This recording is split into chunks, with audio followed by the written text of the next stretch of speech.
Good morning friends, ಹೇಗಿದ್ದೀರಾ? ಎಲ್ಲರೂ ಚೆನ್ನಾಗಿದ್ದೀರಾ ಅಂತ ಅನ್ಕೋತೀನಿ. ಗುಬ್ಬಿಗಳ ಸೌಂಡ್ ನೋಡಿ ಹೆಂಗೆ ಬರ್ತಾ ಇದೆ ಅಂತ. ಬೆಳಿಗ್ಗೆ ಗುಬ್ಬಿ ಸೌಂಡ್ ಬರುತ್ತೆ.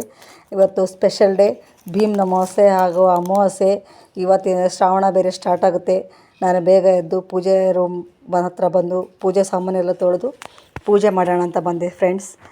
ಇವತ್ತು 6:30ಗೆಲ್ಲ ನಾನು ಕ್ಲೀನಾಗಿ ಮನೆಯೆಲ್ಲ ಗುಡಿಸಿ ಒರೆಸಿ ಎಲ್ಲ ಪೂಜೆ ಸಾಮಾನು ತೆಗೆದು ಪೂಜೆ ಮಾಡೋಕ್ಕೆ ಬಂದೆ. ನಾನು ಎವ್ರಿ ಶುಕ್ರವಾರ ಮಾತ್ರ ಕಳಶ ತೆಗಿತೀನಿ ಫ್ರೆಂಡ್ಸ್.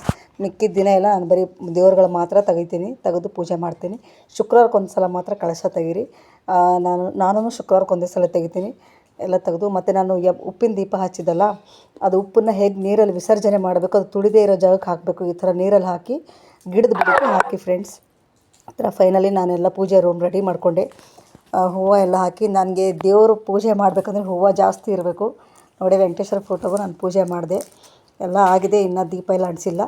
ಹಾಗೆ ನಮ್ಮ ಹತ್ರ ಒಂದು ಚಿಕ್ಕದಾದ ಗ್ಲಾಸಲ್ಲಿ ಲಿಂಗ ಇದೆ, ಅದಕ್ಕೂ ಎಲ್ಲ ನಾನು ಹೂವು ಹಾಕಿ ಎಲ್ಲ ಅಲಂಕಾರ ಮಾಡಿದೆ.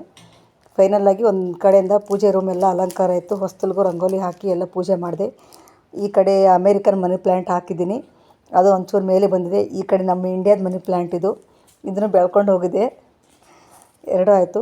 ಆಮೇಲೆ ನಾವು ಗಂಡಂದರಿಗೆ ಪಾದ ಪೂಜೆ ಮಾಡ್ತೀವಲ್ಲ, ಅವಾಗ ಕಂಕಣ ಕಟ್ತೀವಲ್ಲ ಫ್ರೆಂಡ್ಸ್, ಅದಕ್ಕೆ 5 ಎಳೆ ದಾರ ತೊಗೊಂಡು ಅದ್ರ ಸುತ್ತಲೂ ಅರಿಶಿನ ಹಚ್ಚಿ ಅದನ್ನು ಟೈಟಾಗಿ 3 ಗಂಟು ಹಾಕ್ಕೊಂಡು, ಅದು ನಾವು ಹಾಗೆ ಕಟ್ಟಬಾರ್ದು ಫ್ರೆಂಡ್ಸ್. ದೇವ್ರ ಮನೆಯಲ್ಲಿಕ್ಕಿ ಪೂಜೆ ಮಾಡುವಾಗ ಅದಕ್ಕೂ ಅರಿಶಿನ ಕುಂಕುಮ ಅಕ್ಷತೆ ಎಲ್ಲ ಹಾಕಿ ಪೂಜೆ ಮಾಡಿ ನಾವು ಪಾದ ಪೂಜೆ ಮಾಡುವಾಗ ಕಟ್ಕೋಬೇಕು ಫ್ರೆಂಡ್ಸ್.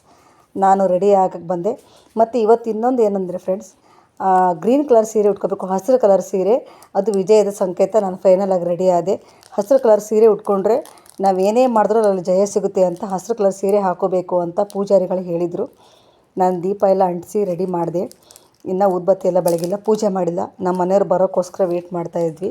ಅವರು ಸ್ನಾನ ಮಾಡಿಕೊಂಡು ರೆಡಿಯಾಗಿ ಬರ್ತೀನಿ ಅಂತ ಹೋದರು. ಅಲ್ಲಿವರೆಗೂ ನಾವು ಕಾಯ್ತಾ ಇದ್ವಿ. ಮತ್ತು ಹೇಗೆ ಫ್ರೆಂಡ್ಸ್, ಎಲ್ಲರೂ ಚೆನ್ನಾಗಿದ್ದೀರ ಅನ್ಕೋತೀನಿ. ಸೆಂಟ್ರಲ್ಲಿ ನನಗೆ ವೀಡಿಯೋ ಮಾಡೋಕ್ಕಾಗಲಿಲ್ಲ, ಸಾರಿ. ಇನ್ನು ಮುಂದೆ ಮಾಡ್ತೀನಿ ನಾನು. ನಮ್ಮ ಮನೆಯವ್ರು ಕೂಡ ರೆಡಿಯಾಗಿಬಿಟ್ಟು ಬಂದರು ಪೂಜೆ ಮಾಡೋಕ್ಕೆ.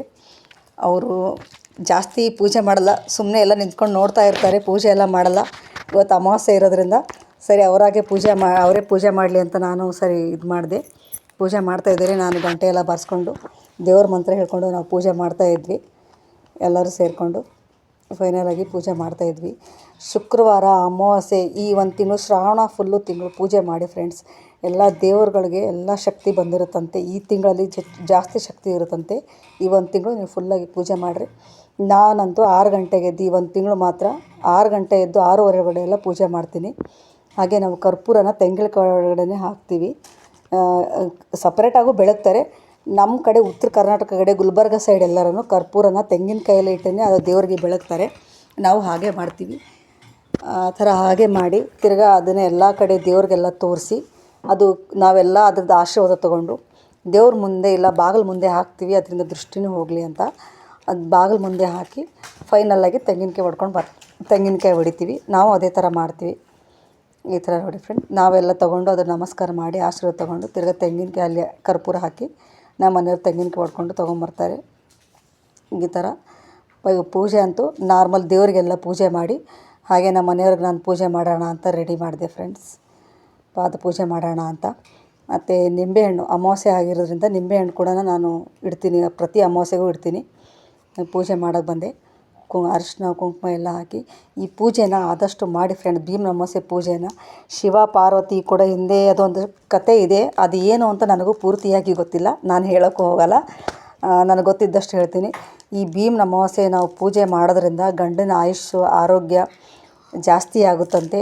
ಹಾಗೆ ನಮ್ಮದು ಮುತ್ತೈದೆ ಭಾಗ್ಯ ಜಾಸ್ತಿ ಆಗುತ್ತಂತೆ. ಇದರಿಂದ ನಾವು ಪೂಜೆ ಮಾಡಬೇಕು. ಪ್ರತಿಯೊಬ್ಬ ಹೆಂಗಸೂ ಪೂಜೆ ಮಾಡ್ತಾರೆ. ಇನ್ನೊಂದು ಉಪವಾಸ ಇದ್ದು ಈ ಪೂಜೆ ಮಾಡಿ, ಇದರಿಂದ ಇನ್ನೊಂದು ಬರುತ್ತೆ. ಈ ಪೂಜೆ ವ್ರತನೂ ಇದೆ.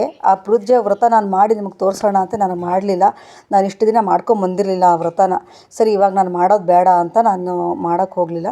ಬರೀ ಭೀಮ್ ಅಮಾವಾಸ್ಯೆ ಪೂಜೆ ಮಾಡಿ ಗಂಡನ ಪಾದ ಪೂಜೆ ಮಾಡಿ ನಾನು ಇದು ಮಾಡ್ಕೊಂಡೆ. ಇನ್ನು ಯಾರ್ಯಾರು ನನ್ನ ಚಾನಲ್ನ ನೀವು ಸಬ್ಸ್ಕ್ರೈಬ್ ಮಾಡ್ಕೊಂಡಿಲ್ಲ ಫ್ರೆಂಡ್ಸ್, ಪ್ಲೀಸ್ ಸಬ್ಸ್ಕ್ರೈಬ್ ಮಾಡ್ಕೊಳ್ಳಿ, ಶೇರ್ ಮಾಡಿ. ನಾನಿನ್ನು ಮುಂದೆ ನಾನು ಕಂಟಿನ್ಯೂಸಾಗಿ ನಾನು ಲಾಗ್ ಮಾಡ್ಕೊಂಡು ಹೋಗ್ತಾ ಇರ್ತೀನಿ. ಮತ್ತು ಸಬ್ಸ್ಕ್ರೈಬ್ ಬಟನ್ ಒತ್ತಿ ಫ್ರೆಂಡ್ಸ್. ನನಗೆ ಲೈಕ್ ಮಾಡಿ, ಶೇರ್ ಮಾಡಿ ಫ್ರೆಂಡ್ಸ್, ಅಷ್ಟೇ. ಮತ್ತು ಈ ಪೂಜೆ ಎಲ್ಲರೂ ಮಾಡಿರಿ. ಇದರಿಂದ ಒಳ್ಳೆಯದಾಗುತ್ತೆ ಅಂತ ನನ್ನೊಂದು ನಂಬಿಕೆ. ಹಾಗೆ ನೋಡಿ, ಗಂಡಂಗೆ ನಮಸ್ಕಾರ ಮಾತ್ರ ಮಾಡೋದು